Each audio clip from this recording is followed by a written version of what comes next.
बिस्मिल्लाहिर्रहमानिर्रहीम। Viewers, असदार Chaudhary computer show के साथ ये मेरा सेकंड वीलॉग है। लेकिन आपको जो है वो पहला जो वीलॉग है वो शायद बाद में जो है वो देखने को मिले, वो सीपैक के ऊपर है। और उसमें मैंने आपको सीपैक के ऊपर जो है वो एक बहुत ही शॉर्ट कह लें कि वीडियो के अंदर जो है वो है, तो ऑलमोस्ट 35 मिनट का वीलॉग है, लेकिन उसके अंदर आपको पूरे doctrine one belt one road, उसके अलावा जो सीपैक है, वन बेल्ट वन रोड पहले नाम था, BRI है। और सीपैक के अलावा पाकिस्तान के जो हालात गुजरे पिछले 2017 से 2013 से बल्कि 2014 से लेके ऑनवर्ड 2024 तक के हालात, अभी उसकी अपडेटेड सिचुएशन, ये सारा कुछ इसमें मैंने आपको बताया। तो वो वीलॉग जो है वो आपको अभी जो है वो देखने को मिलेगा। उसमें मैंने आपको बताया कि मेरा पहला वीलॉग है, तो आप उसको जो है वो अपना फीडबैक भी दीजिएगा। उसमें ये कि आप कमेंट्स में, वैसे ये कि आप आइंदा से किसी भी वीलॉग के कमेंट्स में अपने सवाल कर सकते हैं, मैं उस पर अपने जवाब भी दूंगा। ट्विटर पे लिखते हुए आपको काफ़ी बार जो है ना वो इस चीज़ की तशवीश महसूस होती है कि अगर ये चीज़ वीडियो की शक्ल में हो तो शायद लोगों को ज़्यादा बेहतर तरीके से आप समझा सकें। तो ये जो वीलॉग है ये फजल रहमान के बारे में है, जिसको मौलाना फजल रहमान सब लोग कहते हैं। मैं उनके बारे में काफ़ी लिखता हूँ कि कोई एक नई थ्योरी, एक पूरा कॉन्सेप्ट है जो मैं उसको लिखता हूँ। फजल रहमान की जो इस वक्त डूबियस हरकतें हैं ये क्यों हैं, मैं इस पे एक पूरा कॉन्सेप्ट, एक पूरी थ्योरी जो है वो ट्विटर पे लिखता आ रहा हूँ। तो मैंने सोचा कि वीलॉग भी इस पे करते हैं और लोगों को यकीनन जो है ना काफ़ी चीज़ें जो है आसानी से समझ आ सकती हैं।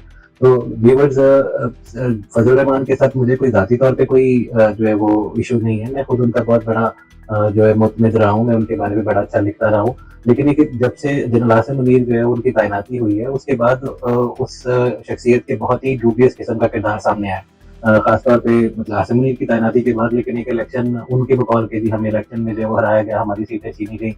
तो उसके बाद उनकी नाराजगी जो है वो है। मैंने अभी तक ये नोटिस किया है कि वो एंटी फौज है, एंटी स्टैब्लिशमेंट है। हम लोग उनको जब नवाज शरीफ के साथ थे तो इसलिए सही सही समझते थे कि ये शायद बाजवा और फैज की रजीम के खिलाफ मदामत कर रहे हैं, तो इसलिए जो है वो इस तरह का जो है वो इनका जमहूरियत के साथ कमिटमेंट है। लेकिन ये कि अब आके पता चलता है कि जब ये वाली जो गवर्नमेंट है, उसके अलावा एस्टैब्लिशमेंट है जो राइट साइड पे है, जो मुल्क को संभालने की कोशिश कर रही है, तो उनके खिलाफ इस हद तक जाना।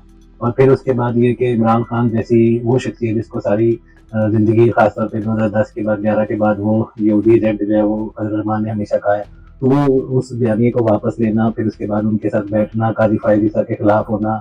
और इस खास ऐसी स्टेज के ऊपर जब पाकिस्तान जो है मुआशी तौर पे उसको पिकअप कर रहा है, दुनिया का एतमाद बहाल हो रहा है, और हुकूमत जो है वो 2-3 बड़ी पार्टियों की है, पीपल्स पार्टी, नून लीग, MPN उसमें है, और फौज पूरी तरह साथ है, एस्टैब्लिशमेंट पूरी तरह साथ है। और वो इमरान का गंज, जिसको फजल रहमान ने एक सियासत का गैर ज़रूरी अंसर कहता था, उसको साफ करने में लगी हुई है, क्योंकि वो उनका प्रोजेक्ट था तो वो उसको बंद कर रहे हैं। अब इस स्टेज के ऊपर इस तरह का डूबियस रवैया, इस तरह का जो है वो मशकूक रवैया, तो वो मुझे बड़े सवाल जो है ना उसने खड़े कर दिए। और मैंने कुछ अरसे से, खासतौर पे 2008 के 2024 के इलेक्शन के बाद, 8 फरवरी के बाद मैंने इसके ऊपर जो है वो जब रिसर्च करना शुरू की, तो बहुत सी बातें जो है वो मतलब सामने आई, जिनको दिल ही नहीं मानता था कि यार ये तो हम तो कुछ और ही सोचते थे कि ये तो बड़े डेमोक्रेटिक शख्सियत है।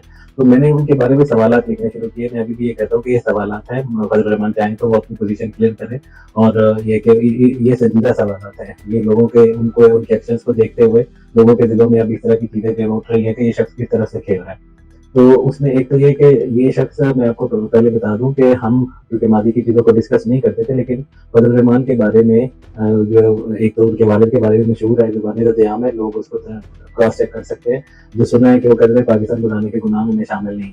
फिर उसके साथ साथ ये कि विकीलीक्स के अंदर आया कि अमेरिकन एम्बेसडर को मसूफ ने एक मरतबा कहा कि जी आप सबको मौका देते हैं, हमें भी आजमा के देखें, तो हम आपको दूसरों से बहुत बेहतर जो है वो सर्व करेंगे।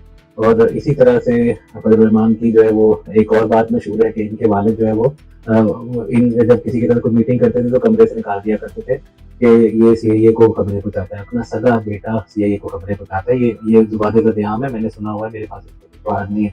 अच्छा, उसके अलावा मैंने जब इस पे गौर करना शुरू किया कि ये बड़ी जमहूरियत की बातें करता है ये शख्स, लेकिन ये कि पिछले 30-35 सालों से पार्टी के ऊपर खुद ही मुसल्लत है।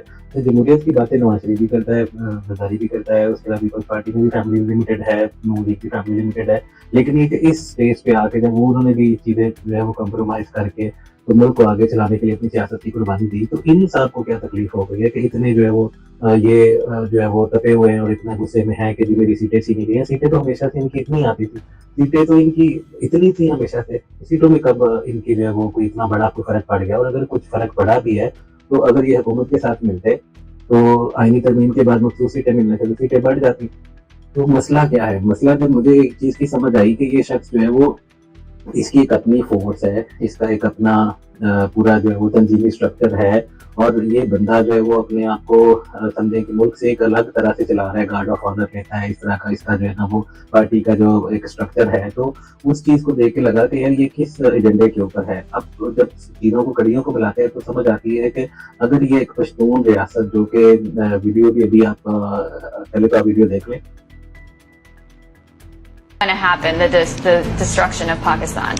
The idea is to provoke a civil war. In other words, take the existing civil war inside Afghanistan and massively export it. The U.S. would possibly consider a direct attack on Pakistan, but they can't because Pakistan is too big and it has nuclear weapons. So there's nuclear deterrence. The only way to do it is to take the Pashtun population in Afghanistan and Pakistan, rile them up into an independence movement, do the same thing with the people in Balochistan, and with that you've carved Afghanistan, you've broken Pakistan into 4 pieces or 3. तो आपने ये video देखी, इसमें ये कि ये शख्स जो है वो अगर एक पश्तून रियासत बनती है और वो पश्तून बफर स्टेट बनती है, अफगानिस्तान का तो हमेशा से दावा है कि जी पख्तूनख्वा जो है वो हमारे मुल्क का हिस्सा है, हम डिविडेंड लाइन को नहीं तस्लीम करते। तो वो अगर अफगानिस्तान के साथ नहीं भी मिलती वो पश्तून रियासत, जैसे आपने भी वीडियो में देखा कि वो अगर पश्तून बेल्ट को सारी को इकट्ठा करके एक ऐसी इमारत इस्लामिया जो है पख्तूनिस्तान टाइप बनती है, उसमें ये कि अगर बलूचिस्तान के जो पश्तून एरियाज है उनको भी साथ में मिला लिया जाता है और उसके अलावा ये कि ये सारा पख्तूनख्वा जो है वो अगर मिल जाता है तो ये जो फौज के खिलाफ सेंटीमेंट है उसको ये मौलाना फजल रहमान जो है वो इस्तेमाल कर रहा है। तो शायद उस एजेंडे के ऊपर है कि एक पख्तून रियासत बना ली जाए, फौज से जो है ना वो तंग आ चुके हैं 70 सालों से, और ये कोई इस्लामिक स्टेट जो है वो एक नई बफर स्टेट जो है वो बना के। और अच्छा ये चीज़ ध्यान में रखें कि अगर खुदा न खासा जो इंटरनेशनल डिज़ाइन है कि KPK जो है वो अगर सूबा अलग किया जाता है तो उसके साथ गिलगित बल्तिस्तान बाई डिफॉल्ट जाएगा, क्योंकि उसका रास्ता उधर से एक और रास्ता है जो स्टोर की तरफ से, बिनी मर्ग की तरफ से है, जो कश्मीर की साइड से आता है। और अगर उधर से रास्ता दे दिया जाए, टनल पर पोस्ट की आज तक बनी नहीं है, लेकिन अगर वो बना ली जाए तो कश्मीर की तरफ से भी आप डायरेक्ट जो है वो गिलगित बल्तिस्तान में आ सकते हैं, स्टोर और देवसाई के मुकाम से स्कर्दू में उतर सकते हैं। लेकिन फिलहाल तो रास्ता एक ही है, नारायण कगान से आप जाए या उसके अलावा आप निशान से जाए तो आपको KPK से गुजर के गिलगित बल्तिस्तान जाना पड़ता है और गिलगित बल्तिस्तान के साथ चाइना लगता है। तो अगर पाकिस्तान खुदा न खासा KPK को अलग किया जाए तो गिलगित बल्तिस्तान भी जाएगा और गिलगित बल्तिस्तान के हाथों चित्राल भी जाएगा जो अफगानिस्तान और रूसी रियासतों के साथ लगता है। तो वो सारे का सारा हिस्सा ही जो है पाकिस्तान से दूर है और वैसे भी वाटर सोर्स हमारा सारा वहीं से है। तो अगर ये दो सूबों को अलग किया जाएगा और जिस तरह से मूवमेंट चल रही है बलूचिस्तान के अंदर, तो ये जो हरयार मरी कह रहा है कि हमें कोई एतराज़ नहीं है कि आप जो है वो बलूचिस्तान की जो पश्तून बेल्ट है उसको पख्तूनख्वा को हम दे देंगे और हम जो है वो अलग हो जाएंगे। तो अगर ये इस तरह से जो आपने पहली वीडियो देखी इसमें 3 जो मतलब हिस्सों में बांटने की खुदा न खासा बात हो रही है पाकिस्तान को, तो उसमें पंजाब और सिंध एक मुल्क रह जाएंगे और कश्मीर जो है वो कल को वो साथ में थोड़ा सा जुड़ा होगा पाकिस्तान के साथ, और खुदा न खासा फिर पता नहीं उसके साथ क्या होगा। लेकिन एक पख्तूनख्वा को गिलगित बल्तिस्तान को अलग करके और पश्तून बेल्ट जो बलूचिस्तान की है उसको थोड़ा इसके अंदर शामिल करके, तो अगर ये एक रियासत बन जाती है और बलूचिस्तान वाले अलग हो जाते हैं और ये पख्तूनख्वा सूबा जो है उनके साथ एक क्योंकि मिलकर जदोजहद की होगी, तो ये उनको अगर ये मिलके दोनों मुल्क बन जाते हैं, खुदा न खासा जो इंटरनेशनल एजेंडा है, इंटरनेशनल एक पहले के हमेशा से डिज़ाइन था, तो उसमें ये कि फजल रहमान तो उसकी तो विन विन है। अब फजल रहमान बलूचिस्तान में भी है, उसके अलावा KPK के अंदर भी उसकी है और वो समझता है कि जिन्हें पश्तून और वो ख्वारजी ये ध्यान में रखें कि ख्वारजी भी उसके हम मसलक हैं। और ये जो ड्रामा था इलेक्शन से पहले हमारे ऊपर हमले हो रहे हैं, तो मैं इस चीज़ को बाई नहीं करता हूँ, ये एक थ्योरी है, आप इस पे सवाल खड़े करके ध्यान में रखें और उस एंगल से जरूर देखें कि ख्वारजी अब क्यों नहीं हमले कर रहे। अब 2/3 KPK जो है वो उनके कंट्रोल में है, शाम के बाद वो कब्जा कर लेते हैं, रातों को जो है वो उनकी हुकूमत होती है 2/3 जो खैबर पख्तूनख्वा के ऊपर, तो लेकिन अब तो कोई इनके ऊपर हमले नहीं हो रहे। तो एक तो हम मसलक है, दूसरी चीज़ ये कि मौलाना फजल रहमान जो है वो अफगानिस्तान के बहुत ज़्यादा करीब है। अच्छा ये अगर एक जुबान वाला एक सूबा जो है वो बना ले तो हमेशा ये पंजाबी फौज जो है वो कहते हैं, तो पंजाबी फौज का मतलब है कि ये पाकिस्तान की फौज के अंदर से भी पश्तून एलिमेंट्स को जो है वो अपनी तरफ जो है वो राग़िब कर रहे हैं कि अगर खुदा न खासा ऐसी कोई सिचुएशन होती है तो उस सूरत में हम जो है वो जो इनको भी अपने साथ मिला लें। तो PTM का, उसके अलावा PTI का या ख्वारजी है और फजल रहमान है, ये सब इस वक्त उबल रहे हैं फौज के खिलाफ। फजल रहमान शायद ये सबको कैश करना चाहता है इस सारी सिचुएशन को। फजल रहमान वैसे भी कोई वैसे क्लीन आदमी नहीं है, हम समझ सकते हैं कि मौलाना है तो ऐसे है तो वैसे है, लेकिन क्लीन नहीं है। इनको पिछले 3 अदवार में लगातार इमरान खान का माइनस दौर में इनके पास मिनिस्ट्री नहीं थी, लेकिन पीपल्स पार्टी है 2008 से 2013, 13 से 2018 तक, और उसके बाद 16 महीने की हुकूमत में इन्होंने हाउसिंग मिनिस्ट्रियाँ ली हैं। पैसा भी अच्छा खासा कमाते हैं। 5 मरले का जो है वो इसके वालिद का घर था, मुफ्ती महमूद का, वहाँ पे इस्लामाबाद में दर्जनों करोड़ों के घरों में पता नहीं क्या क्या, ये भी खैर मुबैना तौर पे ऐसी चीज़ें मेरे पास इनके सबूत नहीं है, लेकिन ये कि गाड़ियों के काफिले, उसके अलावा मार्केट पे सुना है कि बड़ी प्रॉपर्टियाँ, कमर्शियल इन्वेस्टमेंट्स, उसके अलावा ये कि बड़े घर इस्लामाबाद जैसी जगहों पे, और भी डेरा इस्माइल खान हो या उसके अलावा पेशावर हो, तो मुख्तलिफ जब कराची हो, कोयटा हो, तो बड़ा मतलब वहाँ पे भी उनके बड़ा पैसा है। और गवर्नर जो इनके समझी रहे हैं के, तो वो भी उनको भी जो है वो प्रॉपर्टी माफिया कहते हैं। तो अब वो अच्छा वो गवर्नर था जब इलेक्शन 2024 हुए, तो अगर कुछ गलत हुआ तो भाई गवर्नर तो तुम्हारा समझी था, तो तुम्हारे साथ अगर वहाँ पे कुछ गलत हुआ है तो वो गवर्नर भी तो था, तो इतना ज़्यादा कैसे हो सकता है। बहरहाल ये कि अगर कोई चीज़ हुई भी है गलत, तो वो ये कि उसका नवाज शरीफ ने अपनी कुर्बानी दी है अपने इस वक्त सियासत की, और मुल्क को संभालने में लगे, तो अच्छी खासी सीटें मिली हैं, जितनी सीटें यूजली आपको हर इलेक्शन में मिलती हैं। तो वो सीटें आपको जब मिल गई हैं, और मखसूस सीटों पर मिलने के बाद तो सीटें और बढ़ जाएंगी, जो आप समझते हैं कि मेरा लॉस हुआ या मेरी सीटें उसमें चली। तो पहले आप असेंबली में आते हैं, फिर असेंबली में आके कहते हैं कि फॉर्म 45 हो, 47 हो, और ये कि यही कानून साजी करेगी असेंबली, यही असेंबली चलेगी, और फिर उसके बाद आप बदल जाते हैं। हर रोज़ आप अपना स्टैंड चेंज कर रहे हैं, कभी आप जो है वो हाँ करते हैं, कभी ना करते हैं, फिर उसके बाद आप कहते हैं कि जी मेरी मर्जी की रिफॉर्म्स आएंगी, इस्लाहात आएंगी। और उसके अलावा ये कि काजी फायद ईसा का वो हर सूरत में वो उस बंदे को भेजना चाहता है। तो इस चीज़ के पीछे एजेंडा क्या है? काजी फायद ईसा क्या ये कसूर है कि काजी फायद ईसा ने इलेक्शन जो है वो करवाने का ऑर्डर किया था? क्योंकि ये शख्स लगातार कह रहा था कि इलेक्शन नहीं हो, इलेक्शन अगर ना होते तो इसको वो डिज़ाइन सूट करता, जो मेरी नज़र में है कि इसमें मुल्क जो है वो अदम इस्तेहकाम का शिकार होता। वही अगर ताकत वाला जो है वो टेक्नोक्रेटिक सेटअप चलता, IMF प्रोग्राम ना मिलता, मुल्क एरिया रगड़ता, और फौज के खिलाफ नफरत और बढ़ती, और उसके बाद ये कि पाकिस्तान जो है खुदा न खास्ता उसके डिफ़ॉल्ट करने का जो है वो यकीनी जो है वो चांस था। तो उसमें ये कि ये चाहता था कि इलेक्शन लेट हो 1 साल तक, और ये कि हम लोग को इसमें दीवार बनाए कि हमारे ऊपर हमले हो रहे हैं, और इस तरह से जो है वो इलेक्शन लेट किए गए। तो वो इलेक्शन लेट नहीं हुए, काजी फायद ईसा ने वो इलेक्शन करवाए थे। हालांकि काजी फायद ईसा ने मुबारक सानी केस में बहुत इज्जत के साथ फजल रहमान के साथ पेश आया था, जब सुप्रीम कोर्ट में गया, बड़ी इज्जत की। अब काजी फायद ईसा पाकिस्तान के लिए नागुज़ीर शख्स है, जिसका नवाज शरीफ नागुज़ीर है, लेकिन ये कि नवाज शरीफ नहीं आ सका, अगर आता तो बहुत ज़्यादा पाकिस्तान का फ़ायदा होता। लेकिन ये कि अब नवाज शरीफ अगर नहीं आ सकते, तो काजी फायद ईसा, शहबाज शरीफ और बिन आसिम मुनीरी इस मुसीबत से, मुश्किल से पाकिस्तान को निकाल के आगे लेके जा सकते हैं, क्योंकि अदलिया इस वक्त जुडिशल एक्टिविज्म की इंतहा करे। तो अगर काजी फायद ईसा चला जाता है, तो उसके बाद पता नहीं है कि वो किस तरह के लोग होंगे। मंसूर अली शाह जो है वो आ जाता है, तो फिर तो बिल्कुल ही कोई चांस नहीं है इस हुकूमत के रहने का, और अगर रही भी मतलब रहेगी तो फिर और भी बहुत से इख्तियारात इस्तेमाल कर सकते हैं। वो तो हर सूरत में जो है ना निज़ाम को चलाएंगे, लेकिन ये कि टकराव और ज़्यादा बढ़ेगा। एमरजेंसी का PCO का नफाज भी किया जा सकता है, और भी ये कि मतलब चीज़ें तो खैर की जा सकती हैं, लेकिन ये कि वो सिचुएशन ही ना आए। अगर आईनी तरमीम जब हो जाती, जब मौलाना फजल रहमान ने उस वक्त धोखा किया, तो आईनी तरमीम अगर उस वक्त हो जाती, तो पाकिस्तान में अक़वाम मुत्तहिदा में शहबाज शरीफ यादव की स्टैंडिंग और होती है। इसके साथ साथ ये कि SCO कॉन्फ्रेंस के अंदर पाकिस्तान की स्टैंडिंग और होती। तो फजल रहमान जो हर वक्त बार बार टाइम गेन करके दे रहा है, जी पाकिस्तान को नुकसान पहुंचा रही है, जी पाकिस्तान अदम इस्तेहकाम का शिकार है, अदम इस्तेहकाम का शिकार है। इसका मतलब है ना लोकल इन्वेस्टर पैसा लगा रहा है, ना इंटरनेशनल इतना ज़्यादा पैसा जो है वो लगाएगा। चाहे ठीक है सऊदी वक्त भी आ जाए है, चाइनीज़ भी आ रहे हैं, पैसा चले रोल ओवर हो जाएंगे करने आपके जो है, उसके साथ साथ आपकी कुछ और चीज़ें जो है वो मतलब टेम्परेरी रिलीफ आपको मिलते जाएंगे। लेकिन ये कहते हैं ना मतलब एक बड़ा चेंज आए फौरी तौर पर, लोगों को पैगाम इंटरनेशनली चला जाए कि पाकिस्तान स्टेबल है, अगले 5 साल और हम यहाँ पे इन्वेस्टमेंट कर सकते हैं, और लोकल इन्वेस्टर में पैसा निकालें।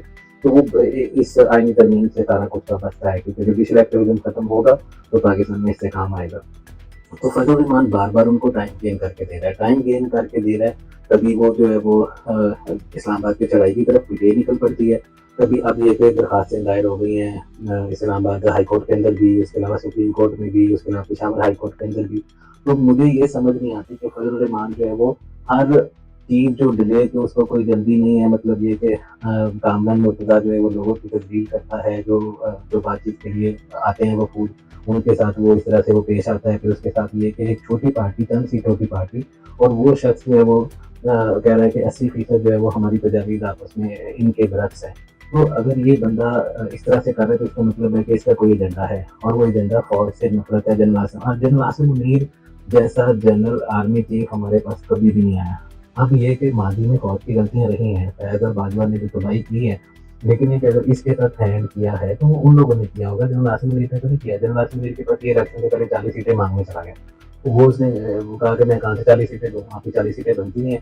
तो ये कि इलेक्शन लड़े और गवर्नर था इसका असेंबली जो था, तो ये कि वो जो सीटें जो कॉलेज के अच्छा अगर कुछ किया भी है तो फैज़ नेटवर्क ने किया होगा, या जनरल दी मंजर ने कुछ किया होगा। फिर भी ये कि वो तो नवाज शरीफ के साथ भी हुआ है ना, वो भी समझते हैं कि हमारे साथ हैंड हुआ।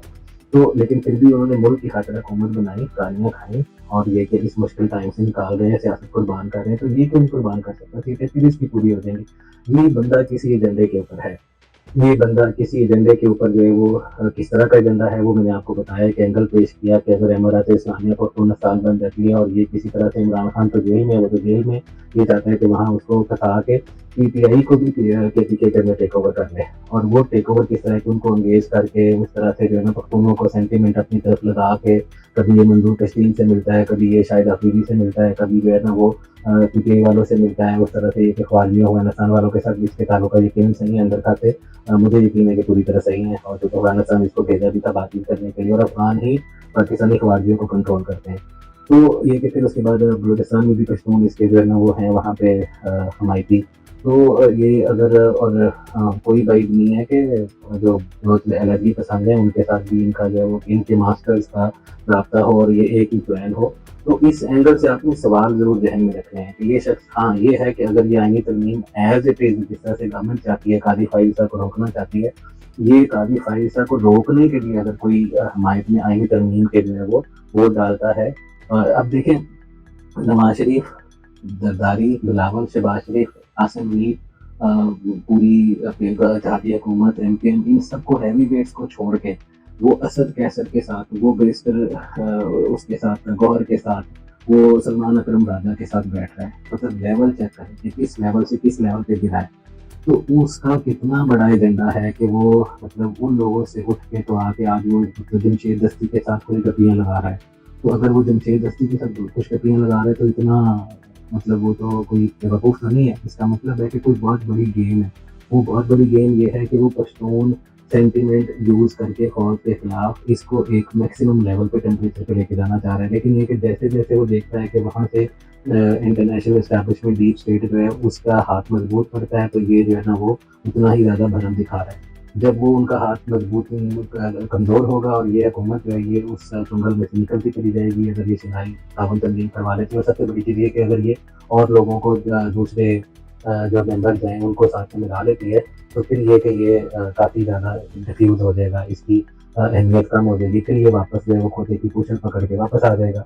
तो लेकिन ये कि इसको कभी भी इस जिस लिबादे के अंदर ये है, ये शख्स है वो एक सकील उर्दू और उसके अलावा ये कि बड़ा 73 का आइन नाक में बोलना, फिर उसके अलावा ये कि मौलाना मौलाना मौलाना, वो इस तरह की चीज़ें जो है ना वो आप हमने मतलब वो चने की झाड़ पे चढ़ाया हुआ था इसको। लेकिन ये कि ये उस लेवल का बंदा नहीं है। इसने अपने इस क्योंकि कहते हैं कि किसी का ज़र्फ़ उस वक़्त पता चलता है कि जब आप मुश्किल में हो, तो वो कैसा रवैया, चाहे आपने उसके साथ गलत भी किया हो। लेकिन ये कि गलत आपने किसी इंडिविजुअल ने, नवाज शरीफ ने किया होगा, ये फौज ने किया होगा, उसके अलावा जरदारी ने किया होगा, लेकिन पाकिस्तान ने क्या किया गलत इसके साथ? तो पाकिस्तान को ज़रूरत है इस वक्त इस ताजी हुकूमत के साथ मिलता, जिस तरह से असेंबली में आके कहा कि 45 हो 47 हो, यही हुकूमत जो है वो चलेगी, यही आईनी करेगी, यही कानून साजी करेगी। तो अब ये कि वो शख्स एक दम से जो है वो पैंतरा बदल लेता है, तो इसका मतलब है पीछे से कोई उसको जैसे नज़र आता है कि नहीं सिचुएशन अभी भी कंट्रोल में है, अभी भी हम कुछ कर सकते हैं। शायद ये फैज़ के हाथों में खेल रहा था, शायद मतलब इमरान को रेस्क्यू करना, इमरान के बारे में ये बयानियाँ वापस लेना कि वो यहूदी एजेंट है। फिर उसके बाद ये कि पीटीआई के साथ जफ्तियाँ डालना, वो ठीक है, छोटा-मोटा वो गंडापुर के साथ उसका वो है, लेकिन ये कि पीटीआई को ओवरऑल उसने रेस्क्यू कर दिया, फ़ौज को छोड़ के तो पीटीआई की साइड पे खड़ा हो गया। और इस वक़्त अगर कोई शख्स सिविल सुपरमेसी की बात कर रहा है, तो वो बारीक वारदात डाल रहा है फ़ौज के खिलाफ। वो फ़ौज को कमज़ोर करना चाह रहा है। फ़ौज को कमज़ोर करने का मतलब है आसिम मुनीर को कमज़ोर करना, और आसिम मुनीर को कमज़ोर करने का मतलब ये कि इमरान खान को रिलीफ़ देना। इस वक़्त जो सिविल सुपरमेसी है ना, वो इमरान खान को रिलीफ़ की बात है बेसिकली। वो इस वक़्त ये नहीं है कि आप फ़ौज के खिलाफ अगर कोई बात करें तो वो आप सिविल सुपरमेसी की बात करें, वो इमरान की हमायत में बात हो रही है। तो मेरी नज़र में ये शख्स जो है ये एक बहुत बड़े उसके ऊपर है, एजेंडे के ऊपर है, किसी मार के ऊपर है। और वो मार ये भी हो सकती है कि वो क्योंकि सदर कभी नहीं बना और उसको जो है ना वो उस तरह से अहमियत नहीं कभी दी गई, और वो शख्स अपने आप को पता नहीं बहुत बड़ा जो है ना वो समझता है कि मैं बहुत बड़ा लीडर हूँ। कायदे मिल्लत इस्लामिया हजरत मौलाना फजलुर रहमान, वो आगे अलकाबात लंबे लंबे चौड़े चौड़े, और फिर उसके बाद ये है कि इसने एक कल्ट तैयार किया है। वो आपकी सोच है कि किस हद तक वो गंदा कल्ट है, वो यूथियों से भी ज्यादा गंदे कल्ट है जो सोशल मीडिया इसने तैयार किया है इसकी पार्टी ने। अब दीनदार लोगों का आप इनकी बातें सुनेंगे, आप इनकी गालियां जो है वो सुनेंगे तो आप हैरान रह जाएंगे। तो ये जिस तरह से शख्सियत परस्ती ये लोग भी कर रहे हैं, आप इनको बेनिफिट ऑफ डाउट नहीं दे सकते। तो मेरा इस वीलॉग का मकसद ये था कि आप पढ़ते हैं मुझे, एक ही वीडियो के अंदर आप सारी चीज़ें जो है वो समझें, सुने, सवालात अपने ध्यान में रखें। और किसी भी शख्स को, लीडर को जो है ना, वो सियासी बंदा है, ठीक है, वो दाढ़ी है तो उसका मतलब ये थोड़ी है कि वो कोई अल्लाह का वली हो गया। वो सियासतदान है, वो इक़्तिदार की लड़ाई लड़ता है। कभी उसने इक़्तिदार में पिछले 3 सालों में हर हुकूमत में तकरीबन शामिल है। कभी आप जाके इनके डेरा इस्माइल खान में टाँप में जिधर जिधर इनके बंदे होते हैं इलेक्टेड एमएलए एमपीएस, आप तरक्की देख ले, कौन सी तरक्की की है। करप्शन में भी सुना है कि काफ़ी नाम है इनकी वजारतों का, इनके अरकान पार्लियामेंट का जो भी आते हैं, ये इस्लामाबाद के हल्कों में पता करें इनके बारे में। तो ये कि इनको कोई माफूकुल फितरत और वो कोई ऐसी मिसाली पार्टी मत समझे।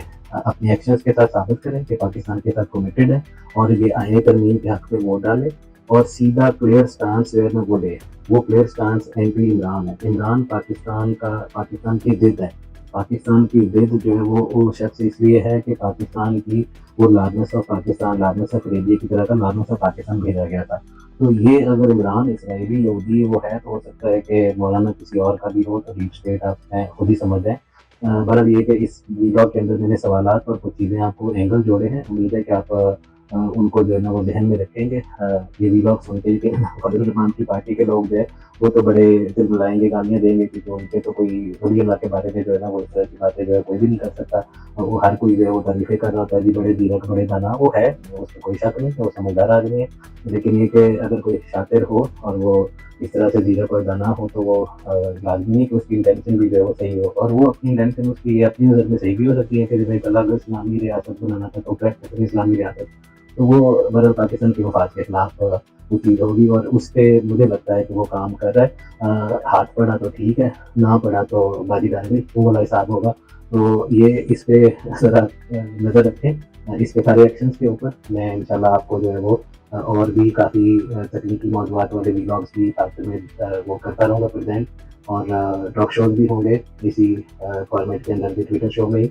और बाकी ये कि आपके कोई सवालात हो तो आप कमेंट्स में पूछ सकते हैं। उम्मीद है कि क्योंकि आपको ये सेकंड मेरा व्लॉग है, मोनोलॉग मुश्किल होता है और फेशियल एक्सप्रेशंस, कैमरे से बात करना, तो मेरी इस कोशिश को, काविश को आप अपना फीडबैक देके भी बताइएगा। इंशाल्लाह इसको बेहतर करते चले जाएंगे। तो मैंने कोशिश की कि आपके साथ वीडियोग्राफी का राब्ता भी अब से ऑनवर्ड जो है वो शुरू हो जाए।